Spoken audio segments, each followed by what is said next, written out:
Tommy Burke took 310 face-offs a year ago. The next man on the roster was under 20. The team combined outside of Burke, 40 draws.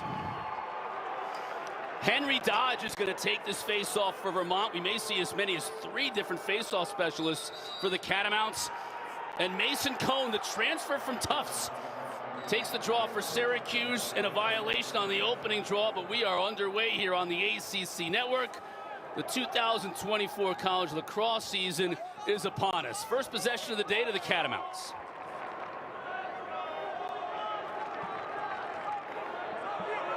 You mentioned in the opening card, Syracuse and Vermont tied at 1 apiece here in the first quarter. That's a good look at Mason Kohn, the transfer from Tufts. Led the Jumbos all the way to the championship game at D3 last year before bowing down to Salisbury. And Kark, how badly does he want to win a title and do some big things in his 1 year here at Syracuse? He's deferring UCLA Law School so he can take draws this year for the Orange. Yeah, it's unbelievable. And you make the jump from D3 to D1, and you're a captain in your first year. It tells you a lot about his work ethic, his desire, his want. Now, I don't want to put too much pressure on Mason Kohn or Johnny Mullins, the freshman face-off guy you'll see too, or this face-off unit as a whole. That will dictate this season because it will let their defense rest, who was gassed a year ago and got exposed, but it'll also give this high-octane offense chances to just really be relentless in their ball movement. Yards out, you catch that ball, you turn and shoot right away. The patience of Roa was on display. Kohn wins it back to English.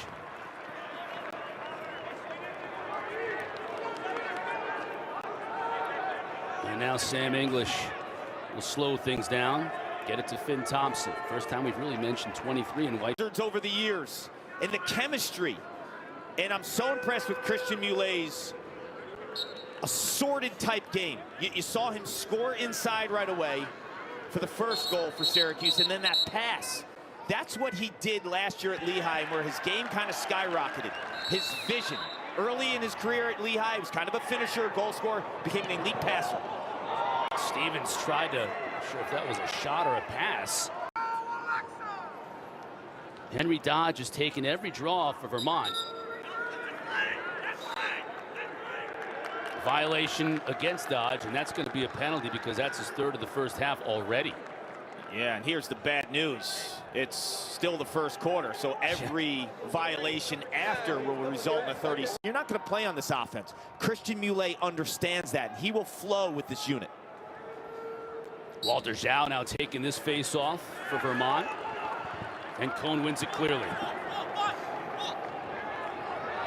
After scoring 46 over the last 2 seasons in Princeton Orange. Now Kohn really starting to feel it, wins another one.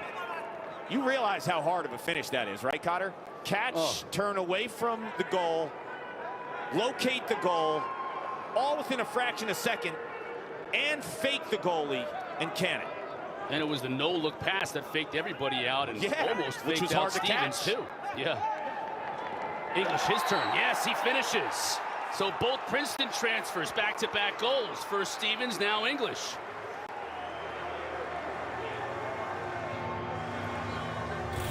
Anyone who really watches lacrosse knows that Jake Stevens and Sam English, with this low-to-low rip right there, knows their impact.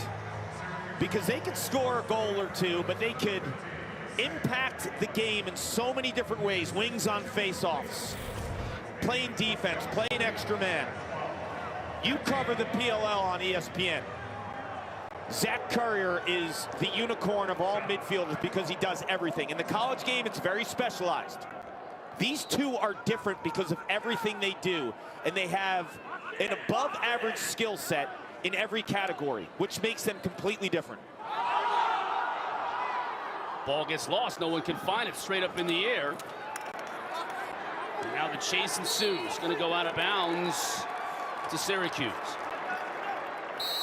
Because he comes off this pick, they're thinking Hiltz might be the dodger, he might be the scorer. He's the passer. There's deception there.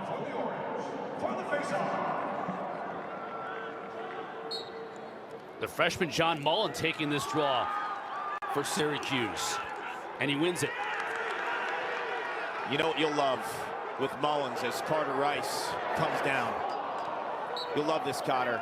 For Cuse, all 7 assisted. That is sharing the rock.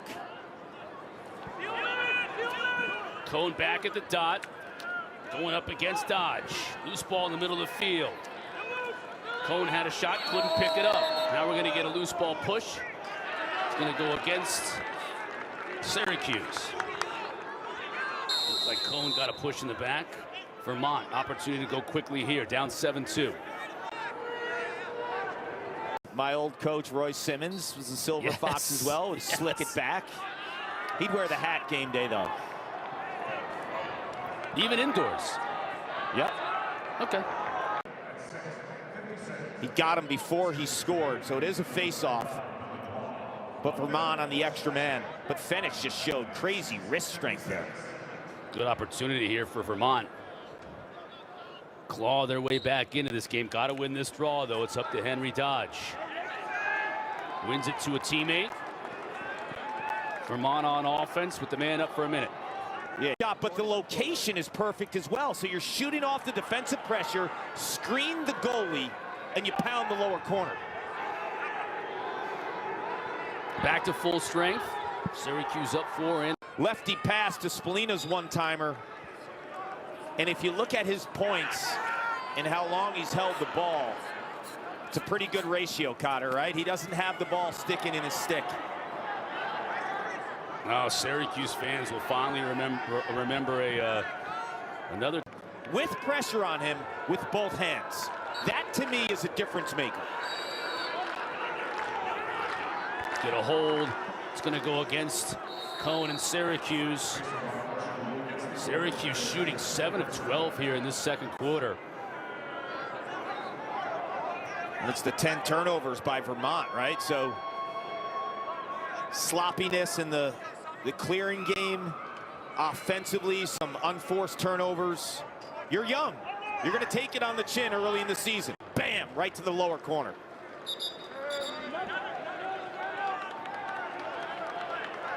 Another violation against Vermont.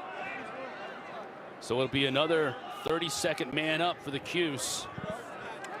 Yep, this is going to be interesting this year. How do you keep your offensive players happy in terms of who are the 6 guys on the row?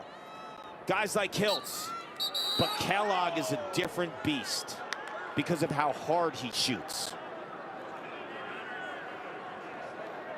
First goal in the freshman's career. 93. Procedure. 30 seconds. That beast right there to stick one, and I really like that snappy, quick release, right? He catches it and boom, right from his ear. Tough angle, too. Kohn wins it to himself. Shows his athleticism and getting away from the force the face-off. No one had possession at the end of the half. And this is going to favor Mason Kohn and Syracuse. So big job here by Henry Dodge to win this draw, and Kohn wins it easily to himself. Yeah, and there goes your 3 seconds of extra man and then settling into 5-on-5. So now what happens is Syracuse drops into the tough break for George Egan. English will take it. Second goal of the day. Kohn is just owning the face-off dot right now. Quick opportunity, hits the pipe. He feels like it's backside pressure right there. So he continues upfield and doesn't turn. That's the instincts. That's the understanding of your body in control and feeling defensive pressure. Hat trick for Spallina to go along with 3 assists. Huge afternoon so far for him. Battling for possession just outside the restraining box. Won by Syracuse. You can tell Kohn is a big, strong athlete, right? Was committed to Army West. I like this guy's upside, though.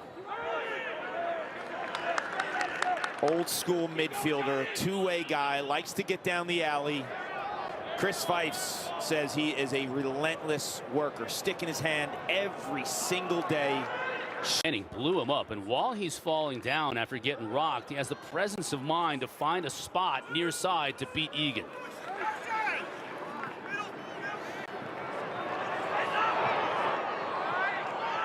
Carter Rice thought about it, backed out. That's a smart play by 12 and white.